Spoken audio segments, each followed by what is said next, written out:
NPS भगाओ OPS लाओ। कटनी के 5 नंबर रेलवे स्टेशन के पीछे बैठे रेल कर्मियों द्वारा लगातार न्यू पेंशन स्कीम का विरोध किया जा रहा है। विगत 3 दिवस से भूख हड़ताल पर बैठे इन कर्मियों का कहना है पश्चिम मध्य रेलवे के कोटा, भोपाल, जबलपुर के सभी मंडल शाखाओं में और मुख्यालय में 4 दिन से भूख हड़ताल की जा रही है। लगातार एनकेजे हम्प गेट के बाद diesel set, CNW, NKJ, TRS में अलग अलग दिन हड़ताल जारी रखी गई। बहरहाल एनपीएस के विरोध में भारत सरकार के खिलाफ रेलवे के अधिकांश मंडलों में युवा रेलकर्मी भूख हड़ताल का सहारा लेने पर आतुर है। भूख हड़ताल का गुरुवार को चौथा दिन है। West central railway employees union के तत्वाधान में एनएफआईआर, जीएफआर, ओपीएस के आह्वान पर एनपीएस को समाप्त कर ओल्ड पेंशन बहाली के लिए युवा कर्मियों ने भूख हड़ताल का आगाज किया है। एनपीएस को लेकर कहा है अभी नहीं तो कभी नहीं। युवा कर्मी की यह आग पूरे भारत में देखने को मिल रही है, जिससे केंद्र सरकार ओपीएस देने पर विवश। लगातार एनकेजे हम्प गेट के बाद diesel set, CNW, NKJ, TRS में अलग अलग दिन हड़ताल जारी रखी गई। बहरहाल एनपीएस के विरोध में भारत सरकार के खिलाफ रेलवे के अधिकांश मंडलों में युवा रेलकर्मी भूख हड़ताल का सहारा लेने पर आतुर है। भूख हड़ताल का गुरुवार को चौथा दिन है। West central railway employees union के तत्वाधान में एनएफआईआर, जीएफआर, ओपीएस के आह्वान पर एनपीएस को समाप्त कर ओल्ड पेंशन बहाली के लिए युवा कर्मियों ने भूख हड़ताल का आगाज किया है। एनपीएस को लेकर कहा है अभी नहीं तो कभी नहीं। युवा कर्मी की यह आग पूरे भारत में देखने को मिल रही है, जिससे केंद्र सरकार ओपीएस देने पर विवश से कपकपाती ठंड और कोहरे में बैठे हुए हैं, तो क्या कोई अधिकारी आप लोगों से मिलने आए इस दरमियान? नहीं, अधिकारी तो कोई नहीं मिलने आया।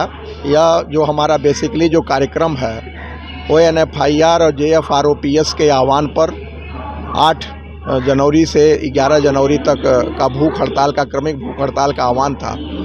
उसी क्रमिक भूख हड़ताल के आह्वान पे हम लोग यहाँ कार्यक्रम कर रहे हैं। आज उसी के तत्वाधान में वेस्ट सेंट्रल रेलवे मजदूर संघ, हमारे सभी जो एनपीएस के साथी हैं, युवा साथी हैं, उनकी ये डिमांड था कि हम ही भूख हड़ताल पे बैठेंगे और वो लोग कपकपाती ठंड में अपनी मांगों को लेकर के इस देश की सरकार को बताने का काम कर रहे हैं कि एनपीएस जो एक धोखा है उसको समाप्त किया जाए और ओपीएस को लागू किया जाए।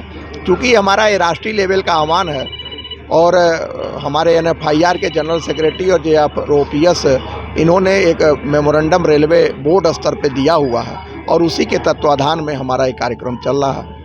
क्या ये कितने लोग यहाँ पर, मतलब आपके कर्मचारी जो हैं, कितने कहाँ बैठे हुए हैं और कहाँ कितने लोग हैं लगभग टोटल? हमारे सभी जो भी ब्रांचेज हैं कटनी में, पूरे जबलपुर मंडल में 15 ब्रांचेज अपने अपने डिपो में प्रदर्शन कर रही हैं। कटनी में चूँकि 5 ब्रांचेज हैं, इसलिए 8 तारीख को हम लोग टीआरएस सेट में बैठे सुबह 8 बजे से लेकर शाम 6 बजे तक, और 9 तारीख को सीएनडब्ल्यू में बैठे आरओएच में, 10 तारीख को डीजल सेट में बैठे और 11 तारीख को आज एनकेजे लॉबी में कटनी स्टेशन प्रांगण में यहाँ पर सुबह 8 बजे से हम लोग बैठे हुए हैं शाम को 6 बजे तक। विगत 3 दिनों में कोई भी कर्मचारी आप लोगों से मिलने नहीं आया? कोई भी अधिकारी मिलने तो नहीं आया, क्योंकि जो इंटेलिजेंस के लोग हैं ये लोग अपना रिपोर्ट लेते रहे और कितने बैठेंगे कितने, इसका हम लोगों ने उनको संख्या बताई। मान लीजिए अगर आपकी ये मांगे पूरी नहीं होती तो आगे आप क्या करेंगे?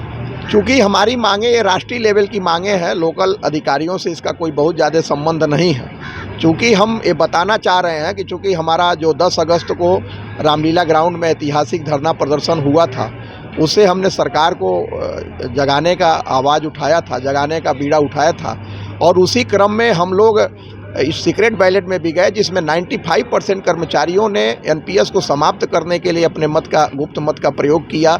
इसका भी रिपोर्ट बना करके एनएफआईआर ने रेलवे बोर्ड को बताने का काम किया, और इसी तरह से यह जितने भी भूख हड़ताल हो रहे हैं इसका रिपोर्ट बना करके हमारे वेस्ट सेंट्रल रेलवे मजदूर संघ के महामंत्री श्री अशोक शर्मा जी इसको बना करके एनएफआईआर को भेजेंगे, और एनएफआईआर बराबर उसके पूरे राष्ट्रीय लेवल का चूँकि ये कार्य है और भारत सरकार को यह काम करना है, इसलिए उसका पूरा रिपोर्ट बना करके एनएफआईआर भारत सरकार को बताने का काम करेंगे। क्या नाम है आपका? SN शुक्ला, मंडल अध्यक्ष WCR में।